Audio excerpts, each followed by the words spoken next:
మీను మసాని రచన మన ఇండియా, రెండవ భాగం, 1/6/25. దీని తెలుగు అనువాదం శ్రీ చింతా దీక్షితుడు గారు. రెండవ అధ్యాయం, సూర్యుడిగానే తినగలవ. అది మిల్టన్ అనే పేరు గల ఇంగ్లీష్ మహాకవి రచించిన గ్రంథాల్లో ప్యారడైజ్ లాస్ట్ అనేటువంటి కావ్యం చాలా ఉత్కృష్టం. దానిలో ఆర్మస్ ఇండియా దేశాల సంపద గురించి ప్రస్తావన ఉంది. నిజానికి పూర్వకాలంలో ఇండియా దేశం యొక్క సంపద దేశాల ప్రసిద్ధి చెంది ఇండియాలోని వెండి బంగారాలను గురించి, వజ్రాల కెంపుల గురించి, పట్టులను జరీల గురించి, కస్తూరి కర్పూరాల గురించి చెప్పుకునే కథలు దూరదేశ ప్రజలు విని నోరు ఊరి ఆ సంపదను వారు ఆశించారు. అయితే ఇండియా దేశాల్లోకెల్లా మిక్కిది అమూల్యమైన వస్తువులు వెనక కాలంలో ఇవాళ కూడా ఏమై ఉంటాయని నన్ను కానీ నువ్వు అడిగితే నేను హైదరాబాద్ నవాబు గారి ఖజానాలో ఉండే బంగారాన్ని చూపించను. ఫ్యాక్టరీలలో, షాపుల్లో యజమానులైన ఘన కోటీశ్వరుల నిలవ సొమ్ము చూపించను. రాజుల భవనాలు చూపించను. భాగ్యవంతుల మందిరాలు చూపించను. సరికదా, నేను చూపించేది ఇండియాలోని సూర్యుడు, భూమి, నదులు, వర్షాలు, పర్వతం. అన్నిటికంటే ప్రధానం ఇండియాలో నివసించి కోట్ల కొలది పురుషులు, స్త్రీలు, పిల్లలు. అవును, నువ్వు నన్ను చూసి నవ్వుతావు. బుద్ధిమంతులు, కార్యశీలులు, యథార్థవాదులు అయిన 20వ శతాబ్దపు యువకుల మాదిరిగా నువ్వు నన్ను పరిహాసం చేస్తున్నావు. అంటావు కదా, నువ్వు సూర్యుడిగానే తినగలవా? నదులుగానే తాగలవా? పర్వతాల మీద ఉండగలవా? అయినా ఆలోచించి చూడు, నువ్వు అలాగ చెయ్యలేవు. నువ్వు అలాగ చెయ్యలేదని నమ్మకమా? నేనంటుంటే అక్షరాలాగా ఇలా చేస్తావనిక.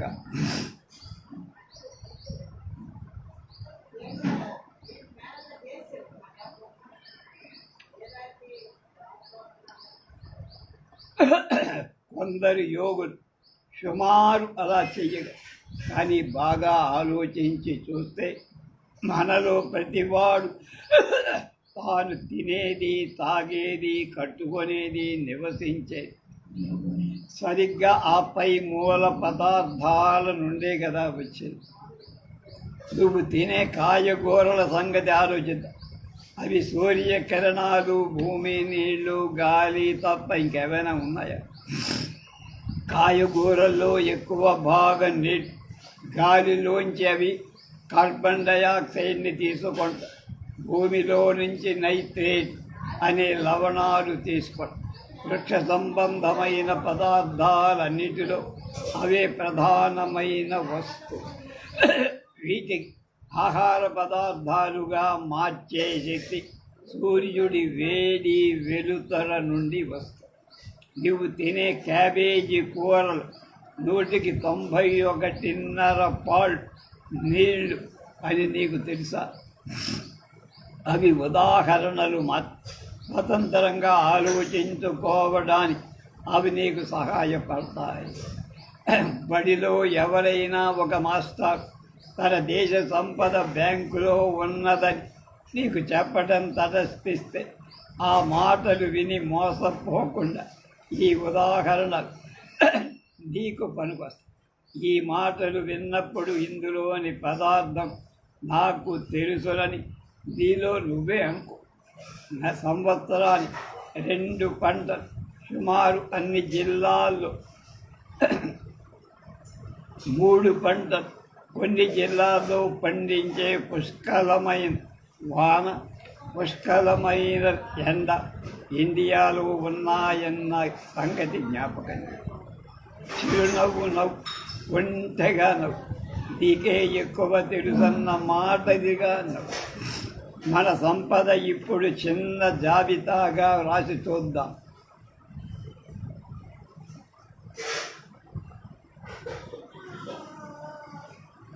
పూర్తి జాబితా కాదనుకో, చదువుకున్న వృద్ధ పండితులు ఇలాంటి జాబితా తయారు చేసే ప్రయత్నంలో పెద్ద పెద్ద పుస్తకాలు అయినా అవి నిజానికి ఎంత మాత్రం సంపూర్ణంగా కంప్లీట్ కావు.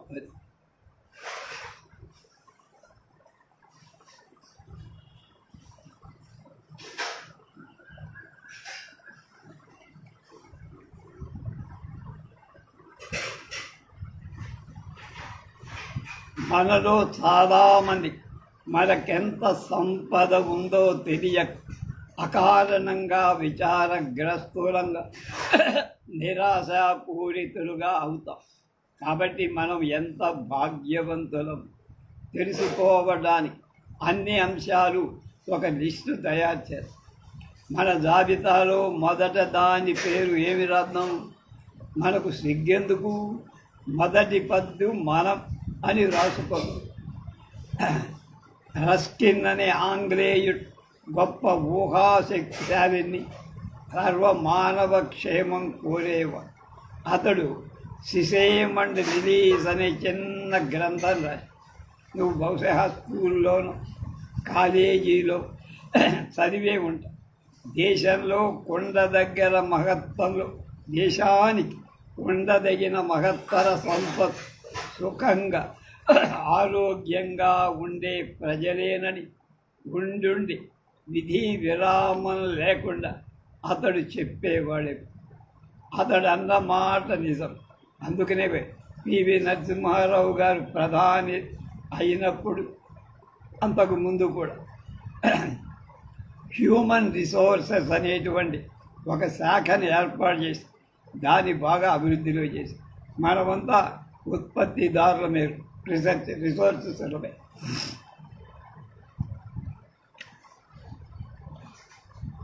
ఇండియా దేశం యొక్క జనాభా 40 కోట్ల జనసంఖ్య. అప్పుడు ఇది రాసేటప్పుడు వస్తువులు తయారు చేయడానికి ఇప్పుడు సుమారు 80. ఎంత బ్రహ్మాండమైన శక్తి సామర్థ్యం దానివల్ల లభిస్తున్నాయి. ఎంత గొప్ప మనిషి బలం వస్తుంది. ఆలోచించి ఒకసారి చూడయ్యా. ఇక దాని ప్రజల సంగతి చూద్దామా?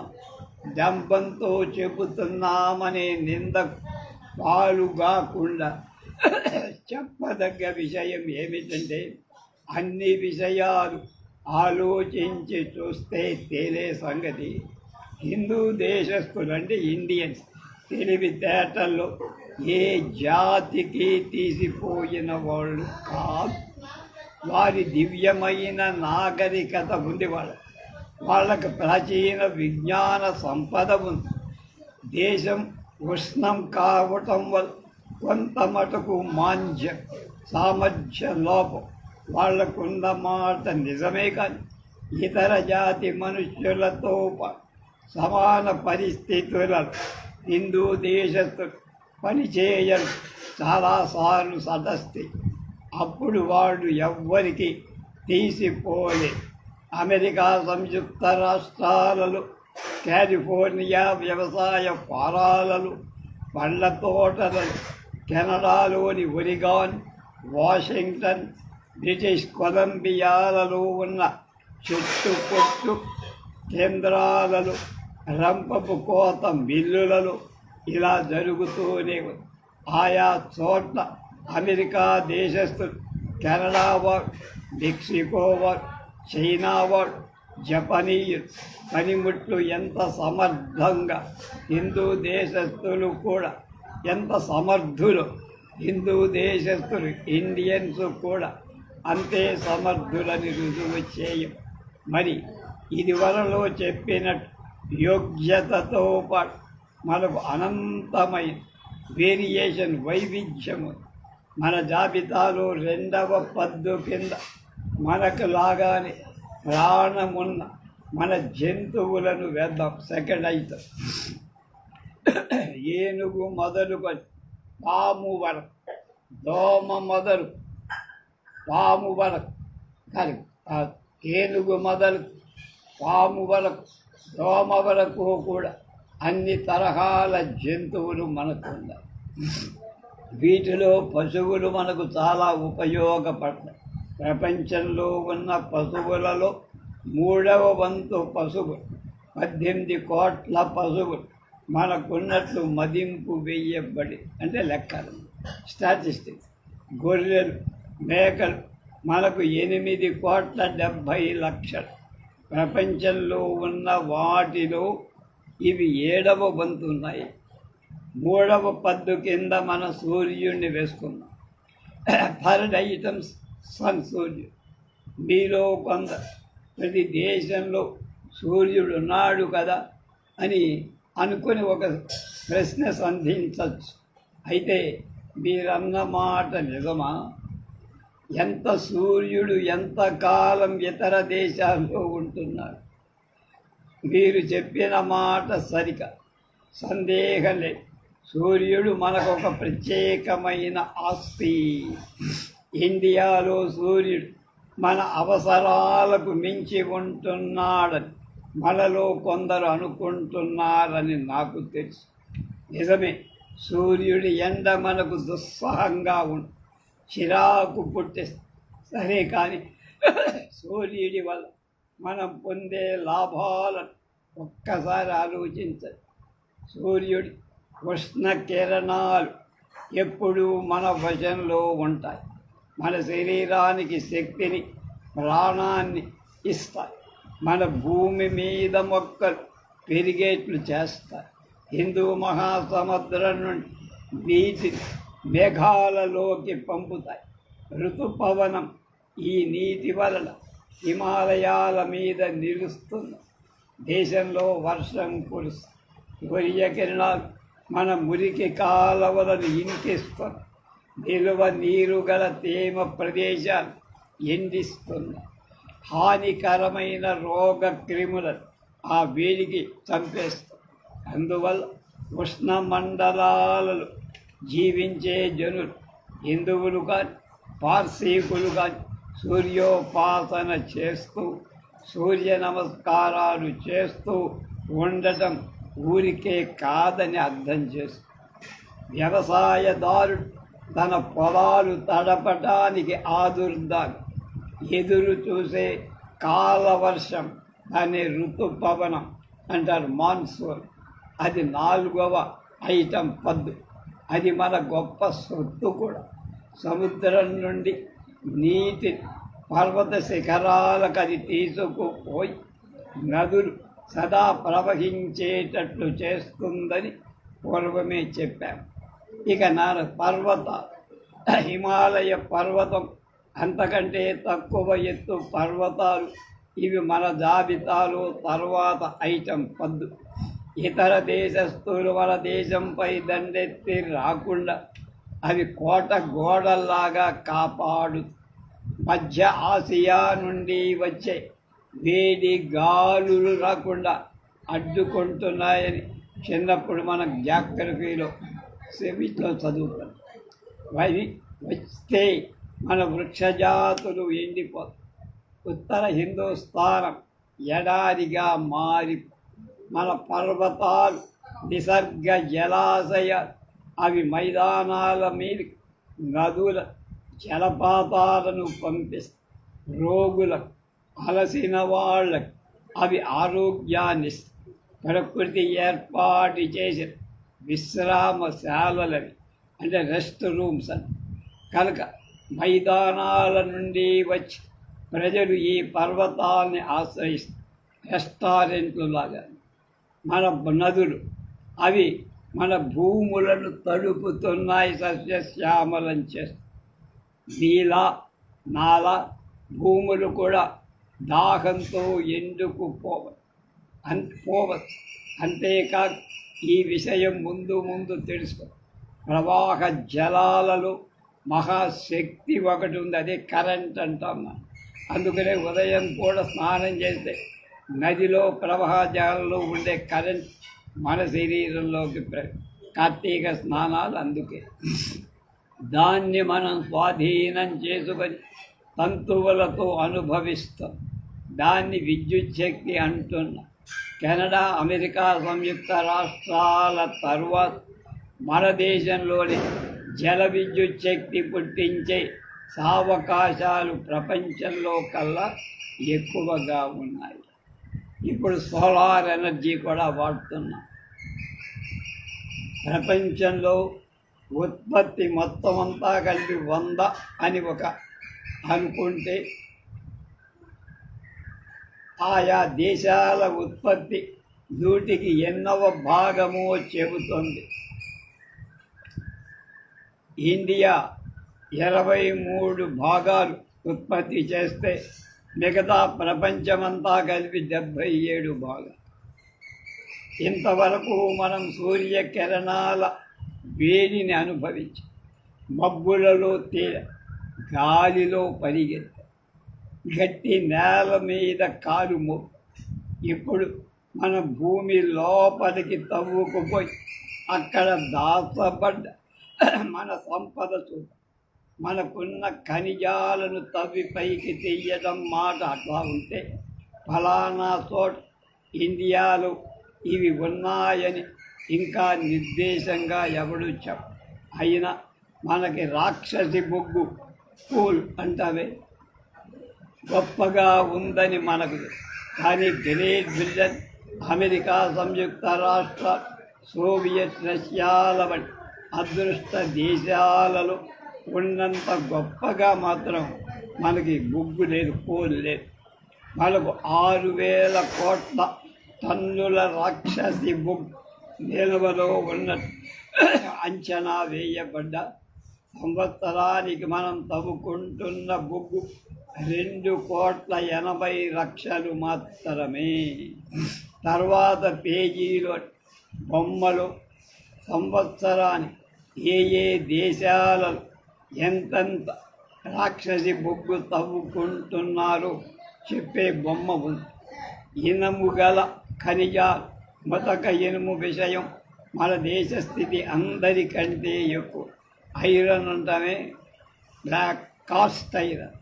అమెరికా సంయుక్త రాష్ట్రాల, ఫ్రాన్స్ తర్వాత ప్రపంచంలో కల్లా గొప్ప ఇనుప నిధులు మనకే భారతదేశంలో ఉన్నాయని సమర్థులైన శాస్త్రవేత్తలు చెప్పారు. నోటి మాట కాదు. అంతేకాదు, నాణ్య విషయంలో కూడా మన ఇనుము మిగతా వాటికంటే శ్రేష్టమై.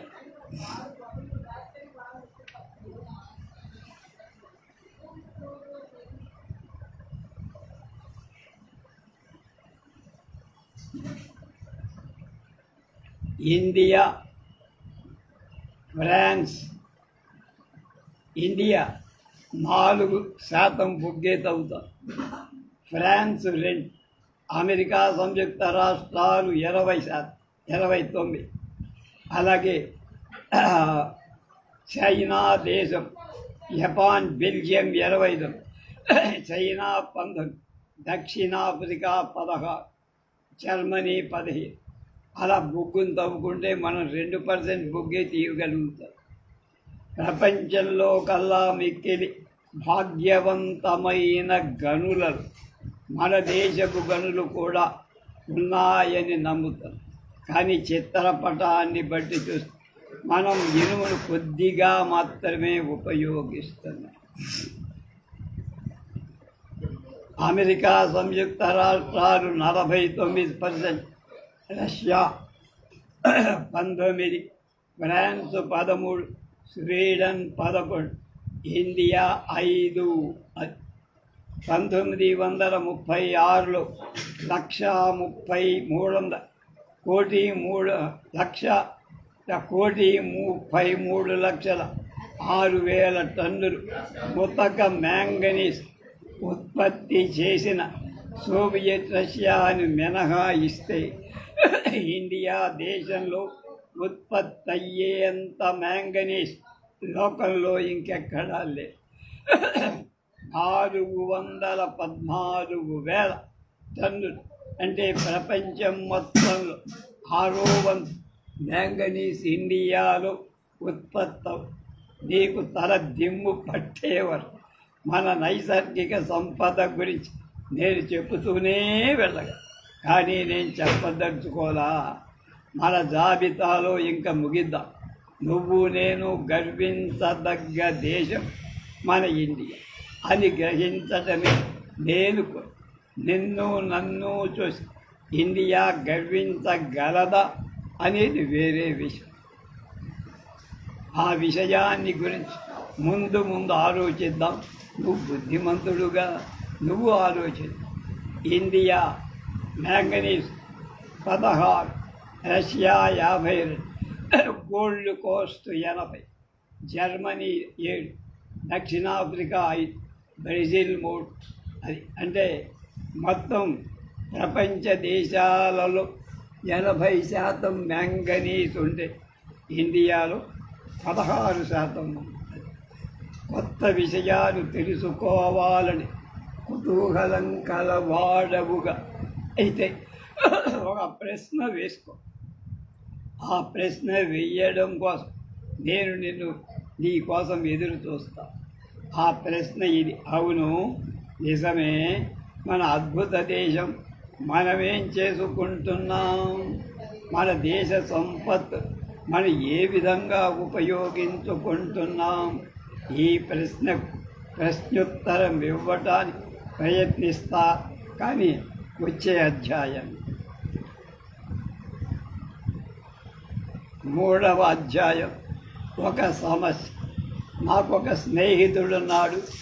అతడికి బొంబాయిలో ఒక ఆఫీసు ఉద్యోగం, నెలకు 500 రూపాయలు సంపాదన. చాలామంది పెద్దల అభిప్రాయం ప్రకారం ఇవాళ ఇండియా పరిస్థితుల్ని బట్టి చూస్తే అంతకంటే పెద్ద జీతం ఎవరు సంపాదించకూడదు. నా అభిప్రాయం ఏమిటంటే, జీవనోపాధి కోసం మర్యాదగా పనిచేసే ప్రతివాడు బతకాలంటే ఇంతకంటే తక్కువ జీతం తీసుకోదగింది కూడదు అని. అంటే 5,000 కంటే తక్కువ జీతం ఏమైతే నా స్నేహితుడు తన భార్యతో 2 పిల్లలతో ఒక భవనం యొక్క అంతస్తులో సమస్త సామగ్రి గల 4 గదుల భాగంలో కాపురం ఉంటున్నా. ఆ అంతస్తులో సమస్త సదుపాయాలు పరిశుభ్రంగా ఆరోగ్యంగా ఉండే నగర భాగంలో అతని పిల్లలు ఒక మంచి హై స్కూల్లో చదువుకో. మగపిల్లలు ఆడపిల్లలు మంచి హై స్కూల్లో మగపిల్లలు ఆడపిల్లలు కలిసి చదువుకునే హై స్కూల్. అతడు అతని భార్య ఒక సంచార పుస్తక భాండాగారంలో మొబైల్ లైబ్రరీలో సభ్యులు. సరికొత్త పుస్తకాలు పుచ్చుకొని చదువుకుంటావు. ఒక క్లబ్లో వాళ్ళు కూడా సభ్యులై టెన్నిస్ ఇతర ఆటలు కూడా ఆడతాం.